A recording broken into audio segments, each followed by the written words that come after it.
पंतप्रधान नरेंद्र मोदी यांनी देशवासियांना 7 प्रकारचे वेगवेगळे आवाहन केले।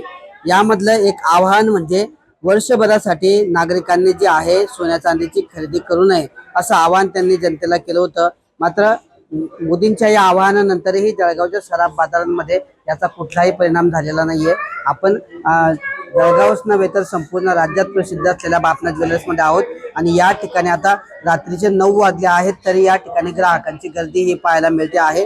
पंतप्रधान नरेंद्र मोदी यांनी आर्थिक जी आहे आपली मजबूती व्हावी, आर्थिक बळकटी व्हावा, भारत आर्थिक दृष्ट्या बळकट व्हावा या दृष्टीने वेगवेगळे आवाहन जे होते जनतेला केले होते आणि त्या आवाहनाला नागरिकांनी प्रतिसाद देणं अपेक्षित होतं। मात्र तरीही जे आहे जळगावच्या सराफ बाजारामध्ये जे आहे नागरिकांची आज सकाळपासूनच गर्दी होती। आता रात्रीचे 9 वाजलेले आहेत तरीही अजूनही नागरिक जे आहेत या ठिकाणी सराफा दुकानांमध्ये सोन्याची चांदीची खरेदी करताना पाहायला मिळत आहेत। आपण ग्राहकांशी बोलणार आहोत की नेमकं नरेंद्र मोदींच्या आव्हानाचा त्यांच्यावर काय परिणाम झालाय, काय सांगणार ताई? नरेंद्र मोदींनी आवाहन केलं होतं की 1 वर्षासाठी सोन्या आणि चांदीची खरेदी करायची नाही, तरी तुम्ही आज खरेदी करायला आलाय।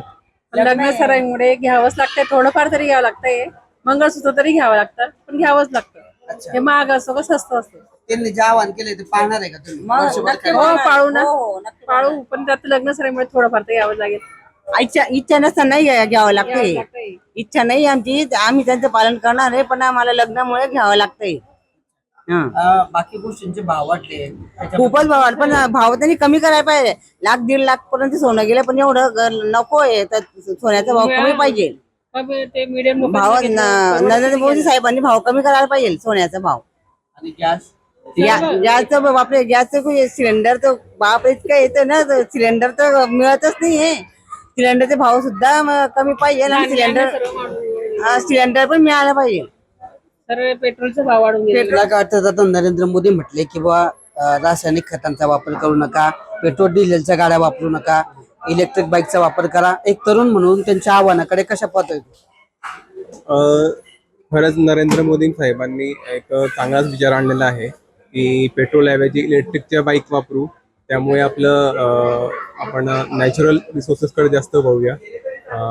तसंच पेट्रोल डिझेलला उपाय आता आहेच, इलेक्ट्रिक आहे, तर तो खरंच एक चांगला उपाय आहे। त्यांचा निर्णय जो तो चांगला वाटतोय तुला? हो, तो निर्णय चांगला वाटतो। त्याच्यामुळे परिणाम होऊ शकतो आपल्या देशामध्ये। हो नक्कीच आपला एक त्यांच्या बदल आव्हानाला करू पाठिंबा शकतो। आहे. हो नक्कीच। ताई, आता तुमचं लग्न सर आहे, आटोपल्यानंतर वर्षभर मग तुम्ही सोनं खरेदी करणार नाही का? नाही करणार, आम्ही नाही करणार। त्यांचा चांगला निर्णय वाटतो तुम्हाला? हो, चांगलाच असतो त्यांचा निर्णय। पाठिंबा असेल तुमचा? हो, तर अशा पद्धतीने आता घरामध्ये लग्न सराई आहे, त्यामुळे थोडंफार का होईना या ठिकाणी सोनं खरेदी करावं लागतं आहे। मात्र यानंतर वर्षभर आम्ही जे आहे नरेंद्र मोदींच्या आव्हानाला या ठिकाणी पाठिंबा देणार असून सोन्या चांदीची खरेदी करणार नाही। तर दुसरीकडे तरुणांनी देखील मोदींच्या आव्हानाला पाठिंबा दिलेला आहे। इलेक्ट्रिक बाईक वापरण्यासंदर्भातला त्यांचा जो निर्णय आहे तो नक्कीच कौतुकास्पद आहे आणि त्या कोणत्या तरी उद्देशानेच त्यांनी हा निर्णय घेतलेला आहे। त्यामुळे त्यांच्या आव्हानाला ते आहे जळगावकर प्रतिसाद देताना पाहायला मिळतात। मात्र सोन्या चांदीची खरेदी काल त्यांनी आवाहन केलं आणि आज पहिल्याच दिवशी मात्र याचा कुठलाही परिणाम जो होता तो जळगावच्या सराफ बाजारावर सध्या तरी पाहायला मिळाला नाही। रात्री उशिरापर्यंत या ठिकाणी नागरिक जे आहे सोन्या चांदीची खरेदी करताना पाहायला मिळत आहेत आणि लग्न सराईचे दिवस आहेत, त्यामुळे या नरेंद्र मोदींच्या आव्हानाला नागरिक कितपत प्रतिसाद देतात, कितपत पाठिंबा देतात हे पुढच्या काळात पाहणं महत्त्वाचं असणार आहे। किशोर पाटील, TV9 मराठी, जळगाव।